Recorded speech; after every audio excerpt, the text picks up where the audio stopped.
What are your thoughts about the ceasefire in Gaza and the prisoner exchange?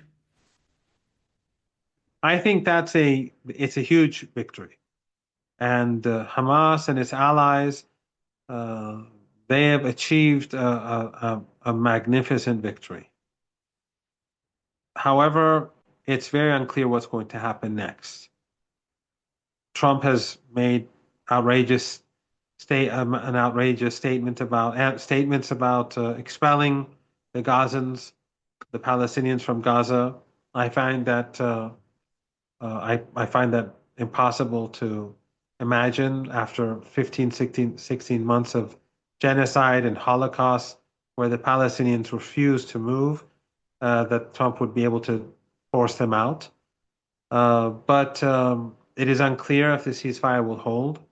It is unclear that Netanyahu, who is struggling for his own political survival and who needs the more extremist elements of of of the Israeli political life in his coalition to preserve power, yeah, I think it's going to be very difficult for him to um, continue the ceasefire. His coalition, members of his coalition, want the genocide to begin again. So it's unclear what's going to happen.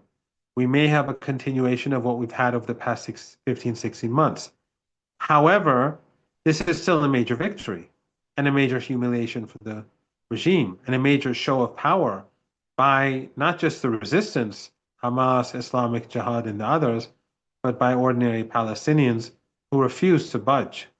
And the same is true in Lebanon. We saw on the same day that Palestinians were moving to the north and retaking and going back home, we saw the Lebanese push the Israeli regime out of the bits and pieces of southern Lebanon they had occupied.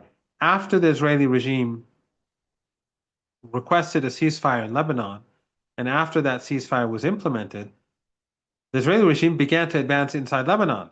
In other words, they used the ceasefire to take new territory. And the Lebanese, men and women without weapons, went to the south and expelled them. And 20 some people were slaughtered. And there are a number of iconic photos where we saw a woman standing in front of a tank, and another woman being shot at by Israeli soldiers, but standing firm and refusing uh, to concede.